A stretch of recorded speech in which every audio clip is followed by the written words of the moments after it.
I like this, guys. It's so beautiful here. Wow.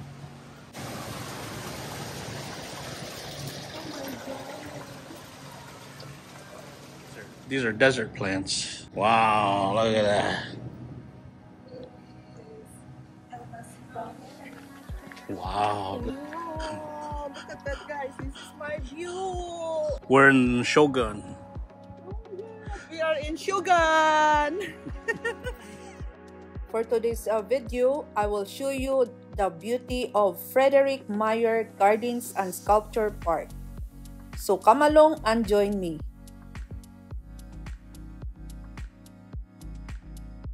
Before we started, hit the subscribe button and click the notification bell so you will be notified every time a new video goes live on my channel. So without wasting any further time, let's get right on this video.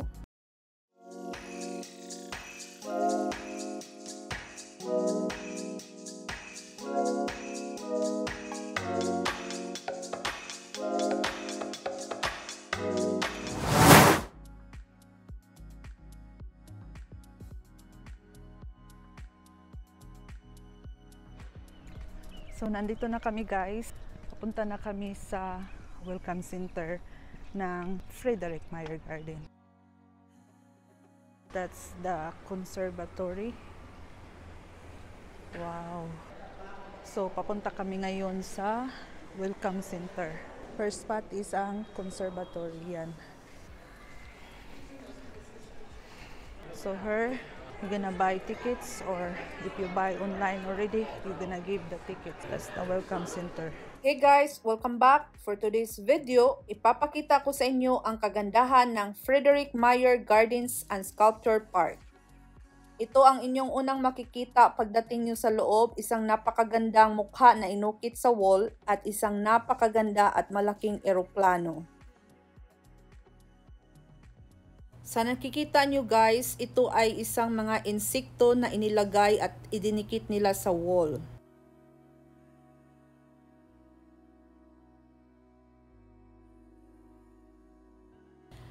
At ito naman guys ay mga insekto na inilagay nila sa jar. Parang ang gandang tingnan lang guys. Nung una ko silang nakita, oh my god, na-amaze talaga ako kasi napakagandang tingnan lang na nasa loob sila ng jar at iba-iba yung kulay sa nakikita nyo.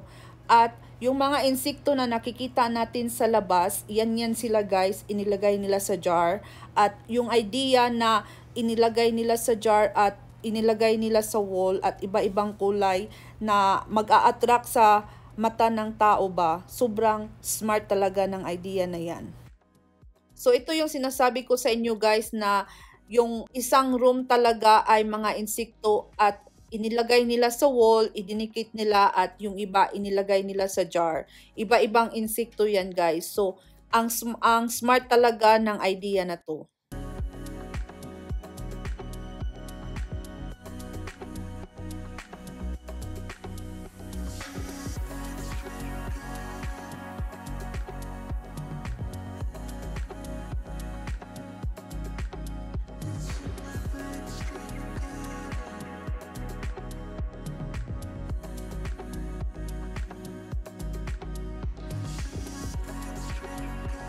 So pagdating naman dito guys ay ang mga nakabanderang mga puno, iba-ibang klase. At itong mga puno na to guys ay mga matatanda na. Pero anumang paraan ang ginawa nila, bakit napalit nila ang mga punong to, hindi ko rin alam guys. Ang alam ko lang, napahanga nila ako sa idea nila. So ang unang main parts na pupuntahan natin guys ay ang Greenhouse Conservatory. So sa nakikita nyo, nandyan na tayo sa loob ng conservatory.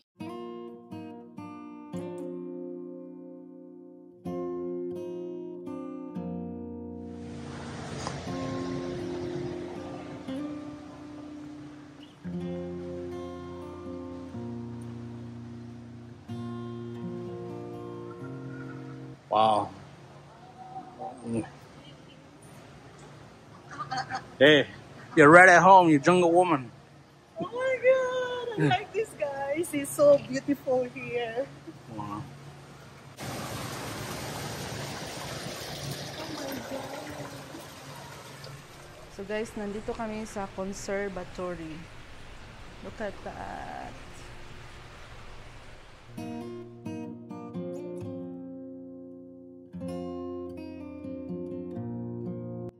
So pagpasok ko sa Greenhouse Conservatory, sobrang napahanga ako sa loob kasi super ang ganda talaga ng conservatory na to at ang laki. Sa laki, lahat ng halaman ay nandito sa loob at sa ganda ng conservatory na to sa loob, sobrang talas ng utak ng taong gumawa ng conservatory na to kasi nilagay nila lahat yung klase ng halaman sa loob at lahat ng idea sa desierto, kuweba at fountain nandito sa loob lahat-lahat. So super duper napakaganda ng conservatory na to.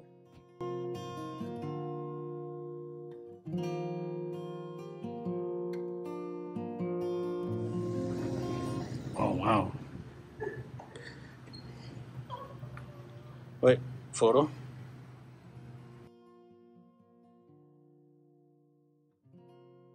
These are desert plants. Wow, look at that.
So, nandito tayo ngayon sa Japanese garden, guys.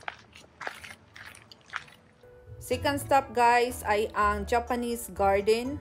So, pagpasok namin sa loob, sobrang napahanga din ako kasi napakaganda ng garden na to, guys. Super. Ang mga halaman ay talagang inaalagaan nila. Tapos, yung mga halaman at mga bulaklak na makikita mo lang doon sa Japan.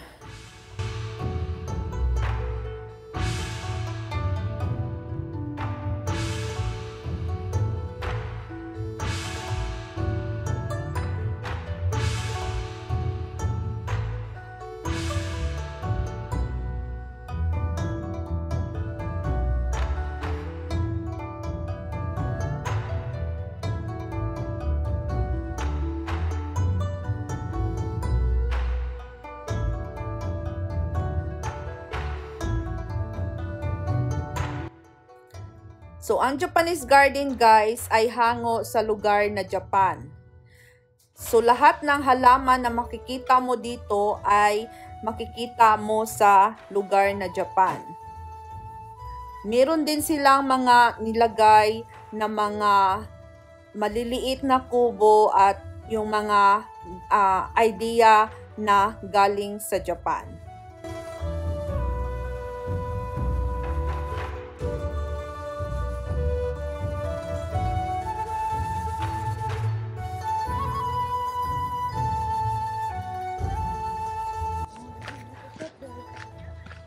Wow. Wow, look at that, guys. This is my view. Oh my God. We're in Shogun. We are in Shogun. Oh, yeah, they got another little peninsula there, too. Oh my God. And then here,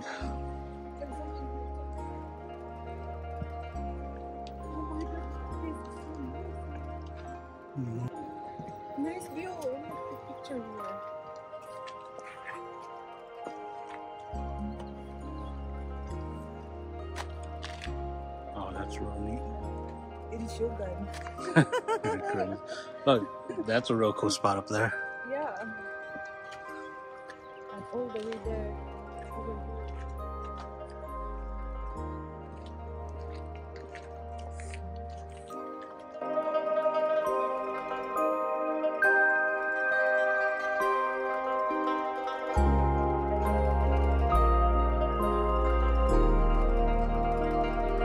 Stone Pagoda.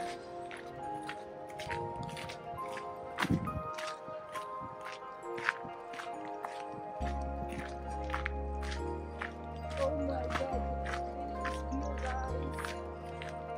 Oh my god.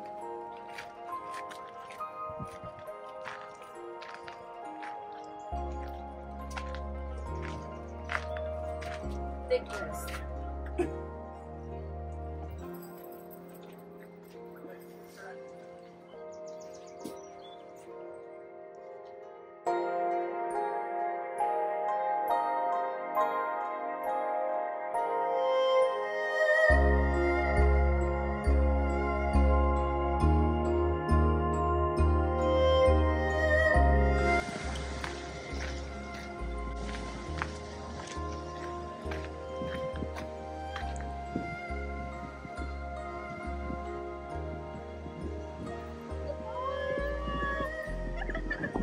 Shogun! You're crazy.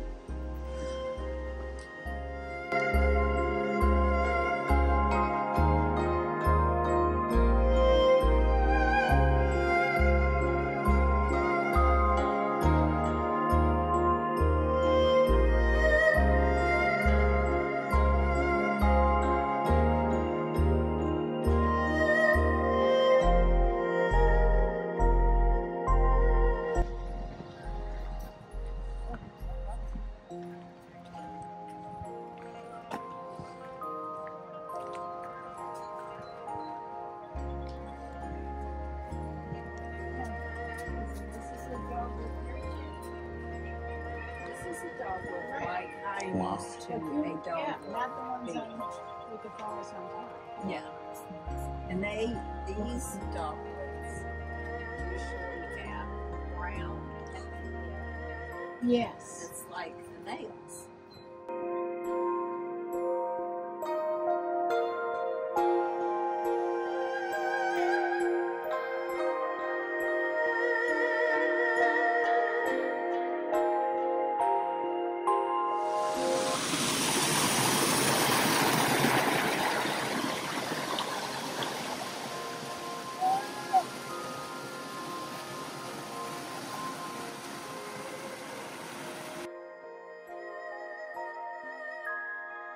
Napahanga talaga ako sa garden na to, guys, kasi parang nandun ako sa lugar ng Japan. Makikita mo lang sa mga movie ang lugar na to. Sino bang mag-aakala na makarating ako sa Japan? Charot. Pa-char-char lang yun, guys, ha? Huwag niyong seryosohin. Tayo ngayon ay babalik sa seryosong usapan. So, sa nakikita nyo, guys, ito ay parang makikita mo lang sa movies or sa mga series. Alam nyo yung series na Shogun? So, kaya nabanggit namin dyan sa video na yan na parang nasa Shogun kami. Kasi parang sa Shogun talaga siya, yung Japanese series.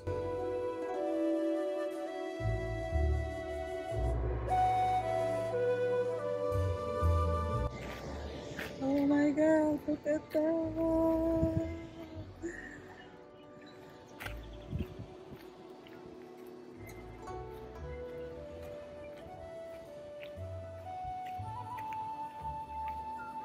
Super ganda niya, guys. Super.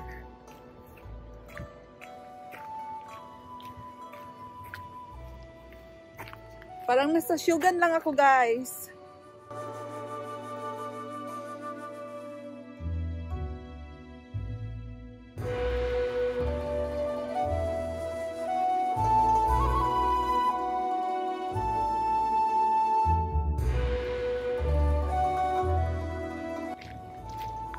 Nasa bahay na ako ng Shogun.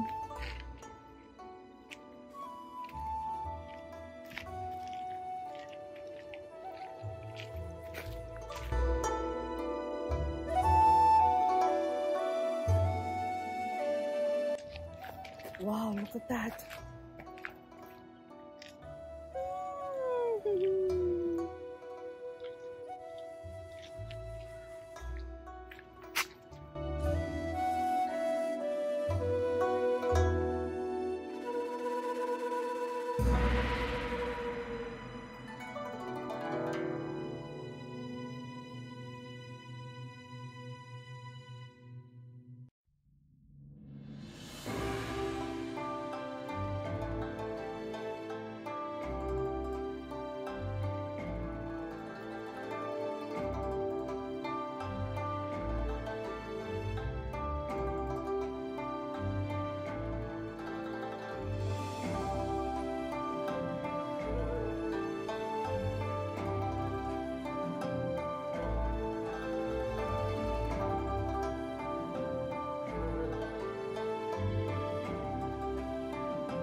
Look like this.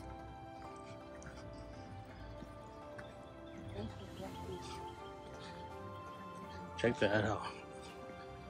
Right up.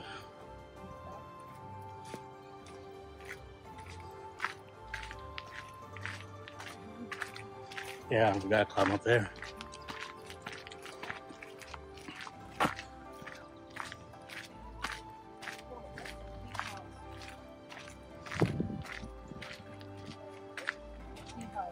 Viewing hill.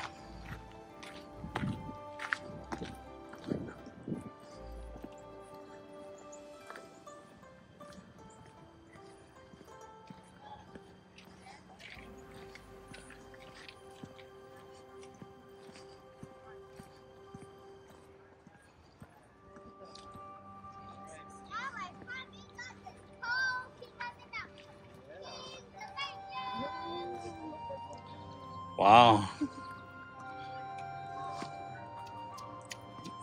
Excuse me.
You see the fish?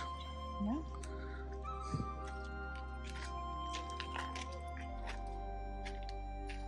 Earlier we stopped there. Yeah.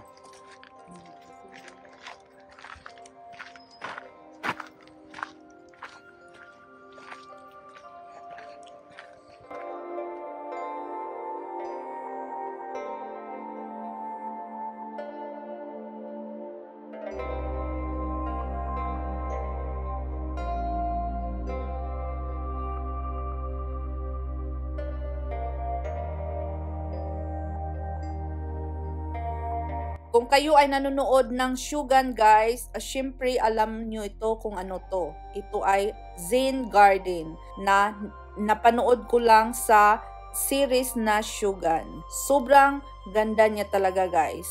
So ang dalawang taon niyan ay kinausap ako at sinabi nilang nasa Shogun tayo kasi yan ay sa Shogun mo lang mapanood.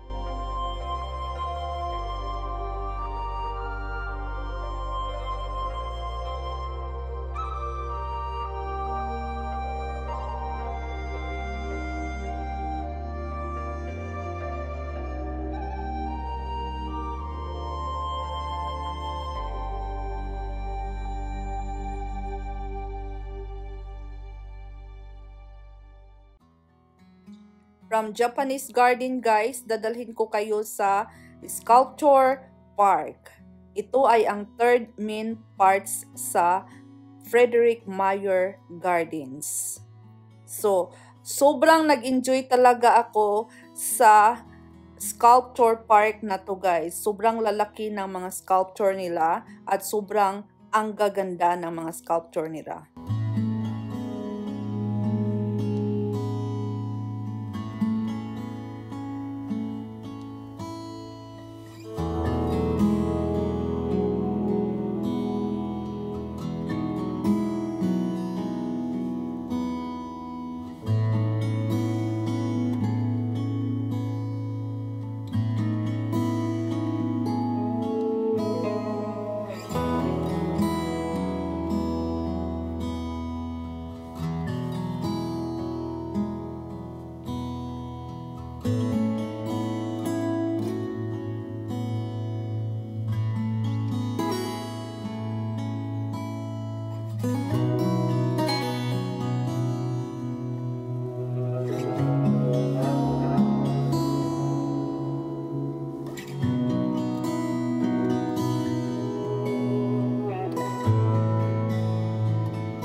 Sa nakikita nyo guys, nandyan ako sa gift shop.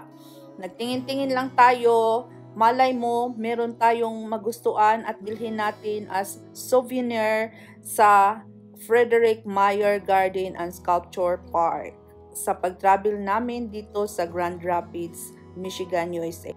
So that's all for today's video guys. I hope na nag-enjoy kayo at masaya kayo for today's video ko. See you in my next one. Bye-bye!